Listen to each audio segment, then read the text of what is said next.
Hai semua, terima kasih untuk kalian sudah klik video ini. Di video kali ini, saya mau sedikit membahas tentang yang lagi rame banget, yang mungkin kalian tadi sudah lihat di awal video ini, dan juga sudah tersebar luas di media sosial.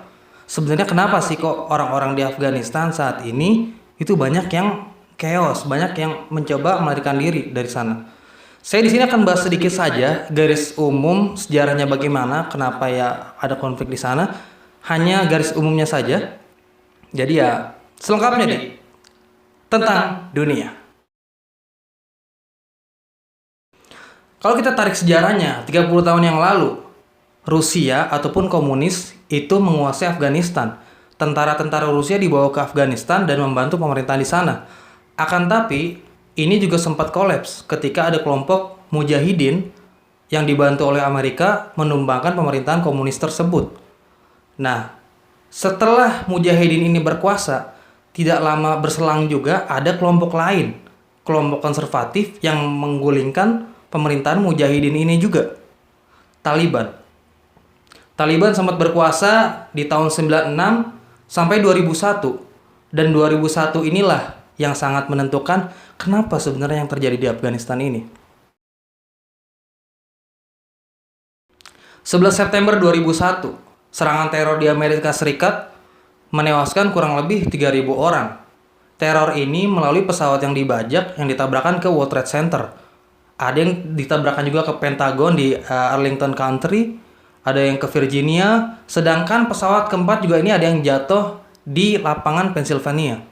Number 2 World Trade Center, right. Ladies and students in the walking, we're not ready to die, but it's getting bad.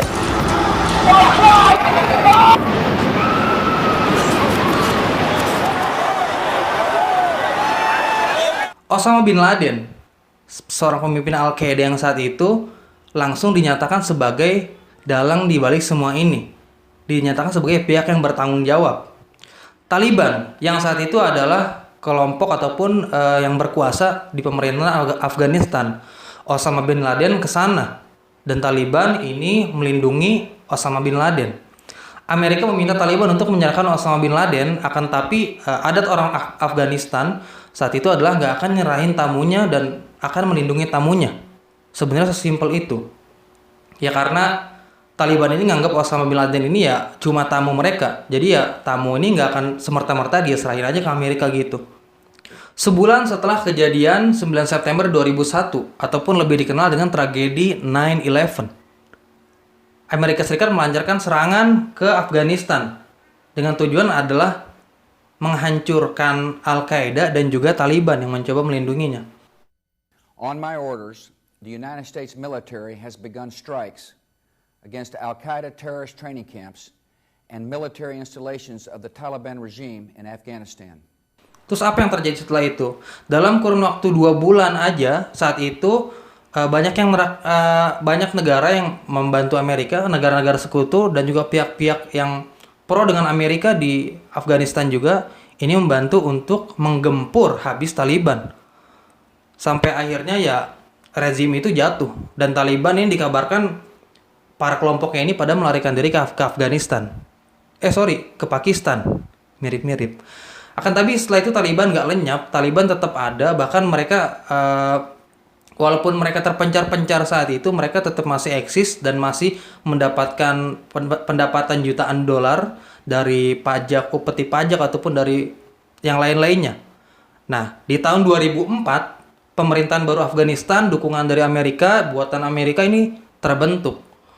Nah, di situ juga Taliban muncul lagi dan memberikan serangan maut. Ya maksudnya dia ingin menggulingkan lagi gitu. Kurang lebih, perang ini tuh nggak cuma terkait Amerika, Taliban, dan juga pemerintahan Afghanistan yang didukung Amerika. Akan tapi perang ini dicampuri oleh banyak pihak dan juga negara-negara sekutu. Ini adalah gambarannya. Ini adalah gambaran yang saya ambil dari salah satu wartawan Anadolu Agency, wartawan ternama media ternama di Turki, Bapak Pizarro Ghazali. Ini kurang lebih adalah pihak-pihak dan negara yang terlibat di sini masing-masing ya punya kepentingan sendiri. Seperti contoh mungkin dari NATO ingin menguasai wilayah tertentu, ataupun dari China yang ingin melakukan soft diplomasi melalui ekonomi ataupun debt trap dan yang lain-lainnya. Masing-masing punya kepentingan. Tapi kita nggak akan bahas detail di sini karena nggak akan cukup, dan ini mungkin ya akan ngambil lebih dari 3 SKS kalau kita bahas. Lalu gimana dengan Osama Bin Laden? Apakah dia masih dilindungi Taliban atau gimana? 2 Mei 2011, Navy SEAL ataupun Angkatan Bersenjata Amerika ini menyerbu tempat persembunyiannya Osama Bin Laden yang ada di Abbottabad, Pakistan. Dan hal ini yang menyebabkan ya Osama tewas. Tonight, I can report to the American people and to the world that the United States has conducted an operation that killed Osama bin Laden, the leader of Al-Qaeda. Akan tapi di sisi lain, sebenarnya jasad ini tuh nggak pernah dipublikasikan. Jadi nggak ada benar-benar warga biasa gitu ya, netizen yang tahu, yang ngelihat jasadnya Osama bin Laden. Apakah dia benar-benar ditembak mati? Apa enggak gitu? Amerika Serikat nggak mempublish, memang dia menyatakan nggak mempublish jasadnya gimana gitu, dengan alasan dia menghindari reaksi dari para pendukung Al-Qaeda. Dan mayatnya Osama ini pun memang nggak dikuburkan secara Islami, hanya hanya dilarung di laut gitu aja, kayak diapungin sampai tenggelam. Dan cara ini juga dilakukan. Kenapa nggak dikubur? Karena khawatirin nanti kuburannya ya dikultusin lagi sama para pengikutnya. Sebetulnya banyak teori-teori konspirasi yang mengatakan yang membahas ini ya. Salah satunya yang mengatakan bahwasanya Al-Qaeda itu sebenarnya buatan Amerika. Itulah sebabnya kenapa Osama bin Laden ini jasadnya ini nggak pernah dipublish gitu, nggak pernah dikasih tahu ke publik. Ini gimana sih gitu, meninggalnya gimana, mayatnya seperti apa gitu. Kok tiba-tiba ya diumumin dia udah ditembak mati dan gitu aja. Nggak bener-bener netizen tuh tahu kayak gitu. Dan bahkan ada beberapa teori juga yang menyebutkan ada seperti transferan dana ke rekening Osama dari pemerintah Amerika dan macam-macamnya, kayak Amerika playing victim atau itu banyak banget teori konspirasi ya.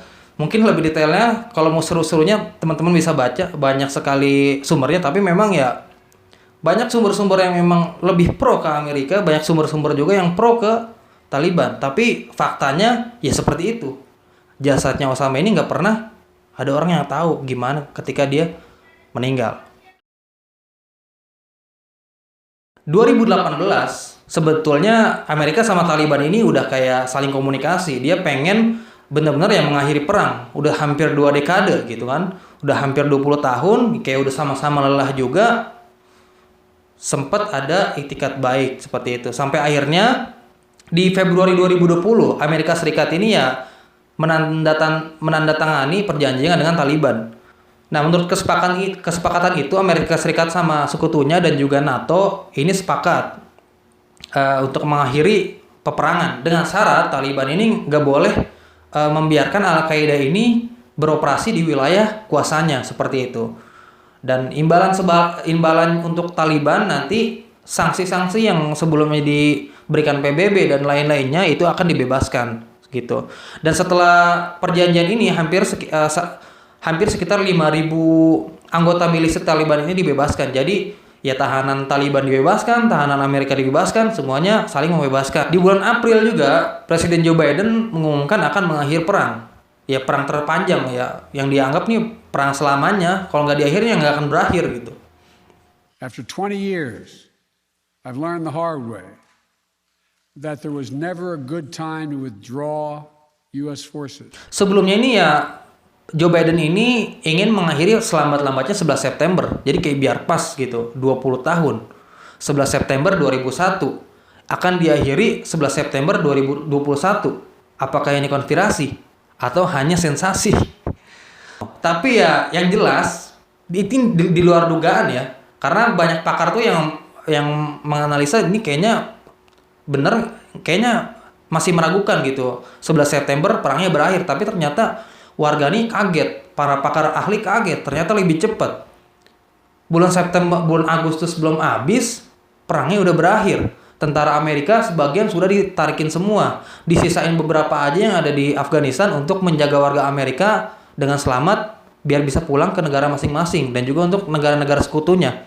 Alasan ini yang menyebabkan ya terjadi chaos di mana-mana gitu. Terjadi pergolakan massa.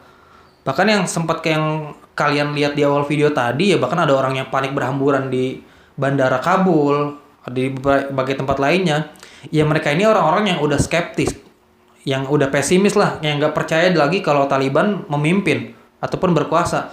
Karena ya mereka punya pengalaman yang kurang menyenangkan ketika Taliban berkuasa di tahun 96 sampai 2001, di mana ya Taliban saat itu memerintah memang sangat konservatif gitu ya. Perempuan di atas 10 tahun nggak boleh sekolah, nggak boleh pergerakannya dibatasi, dan nggak boleh kebebasan berkurang, nggak boleh ada musik dan lainnya. Kalau misalkan nyolong ketahuan bener tangan dimutilasi kayak gitu. Jadi orang-orang yang panik itu ya dia takut, ini balik lagi ke zaman dulu. Kita udah 20 tahun dipimpin oleh pemerintahan yang didukung Amerika secara demokratis. Kebebasan ya dibebasin gitu aja. Masa kita mau balik lagi? Walaupun sebenarnya banyak yang warga Afghanistan tuh yang ngerti, pemerintah Afghanistan sekarang ini cuma bonekanya Amerika, tapi ya it's okay gitu. Dia enjoy karena memang kebebasannya dia dikasih. Nggak seperti ketika Taliban memimpin, semuanya dibatasi, semuanya serba konservatif. Beberapa waktu yang lalu, pihak Taliban juga sudah mengadakan jumpa pers, yaitu melalui juru bicaranya, Zabihullah Mujahid, yang mengatakan bahwasanya ya saya ini akan menjamin komunitas internasional bahwa nggak akan ada lagi yang dirugikan. محترم ژورنالیستانو د رسنیو استازو او ستاسو له لارې نه We are assuring the safety of all those who have worked with the United States and Allied forces, whether as interpreters or any other field that they have worked with them. As for their talents and their skills, we do not want them to leave the country. Kurang lebih ada 5 poin penting, ada 5 janji Taliban ketika dia sudah memimpin. Yang pertama adalah ya dia akan membolehkan laki-laki dan perempuan di Afghanistan untuk bersekolah. Laki-laki dan perempuan mendapatkan pendidikan yang sama selama syariat Islam tidak diabaikan. Yang kedua, dia akan menjunjung tinggi hak perempuan. Ya kalau sekarang udah dibolehin nih, maksudnya hak-haknya itu nggak seketat dulu, maksudnya kayak gitu. Kayak mau kemana-mana kayak susah banget, banyak larangan segala macam ya. Sekarang lebih luas gitu. Yang ketiga, Taliban juga nggak akan berselisih dengan negara lain dan akan menjadikan tanah Afghanistan ini tanah yang bebas dari selisih dengan tetangga ataupun negara-negara lainnya. Yang keempat, Taliban juga menjamin keamanan delegasi asing, entah itu dari kedutaan ataupun dari lain-lainnya, delegasi asing akan dijamin keamanannya. Yang kelima, Taliban juga mendukung pembelajaran Islam yang modern dan sampai ke pendidikan tinggi. Taliban juga pengen bangsanya itu ya terdidik dan modern juga gitu. Banyak ahli dan pakar di isu ini menyambut positif akan janji-janji Taliban ini. Salah satunya adalah mantan Wakil Presiden Republik Indonesia, Bapak Yusuf Kalla. Saya yakin mereka berubah, tidak lagi seradikal, tidak lagi seotoriter zaman pemerintahan mereka pada tahun 2096 itu. Pak JK mengatakan bahwasanya beliau ini emang kenal baik dengan Presiden Ashraf Ghani, Presiden Afghanistan, dan juga Kepala Kantor Politik Taliban, Mullah Abdul Ghani Baradar. Akhir Desember lalu juga Pak JK sempat ketemuan dengan Presiden Afghanistan dan juga pernah ketemu dengan Mullah Baradar di Doha, di Qatar. Mereka ini sama-sama berupaya menyelesaikan secara damai konflik di Afghanistan yang ya udah berjalan hampir 30 tahunan gitu. Mau ngapain lagi? Pak JK yakin Taliban ini ya nggak akan ngusik-ngusik kantor kedutaan negara asing, utamanya ya Kedutaan Besar Republik Indonesia gitu kan. Beliau memiliki keyakinan bahwa Taliban ini udah mengalami banyak perubahan ketimbang di tahun 96 sampai 2001 yang lalu gitu. Dikala mereka berkuasa. Menurut Pak JK, Taliban sekarang ini ya udah lebih terbuka, dia udah lebih moderat gitu kan. Karena memang ketika salah satu kunjungan ke Indonesia, jadi Pak JK ini juga sempat mengundang makan, memberikan jamuan makan ke Presiden Afghanistan Abdul Ghani dan juga ke pemimpin Taliban, mengundang makan ke Medan Merdeka. Dan pemimpin Taliban ini juga sempat kayak jalan-jalan ataupun mengunjungi pesantren-pesantren yang ada di Indonesia. Dan dari situlah ini kayak cara berpikir mereka ini sudah cukup berubah dan ada gambaran lah gitu. Dan mereka juga sempat menyatakan ke Pak Yusuf Kalla bahwasanya ya mereka ini kagum dengan Indonesia yang menjalankan Islamnya secara baik, moderat, dan gak perlu konservatif. Jadi gitu kenapa alasannya banyak orang di Afghanistan ini chaos, banyak apa ya pergolakan sosial gitu ya, karena memang mereka takut kejadian dulu 20 tahun yang lalu berulang lagi. Mungkin cukup ini aja. Kalau ada kurang lebihnya tolong komen di bawah. Kalau emang menurut kalian bagus, tolong like. Mungkin itu aja. Terima kasih.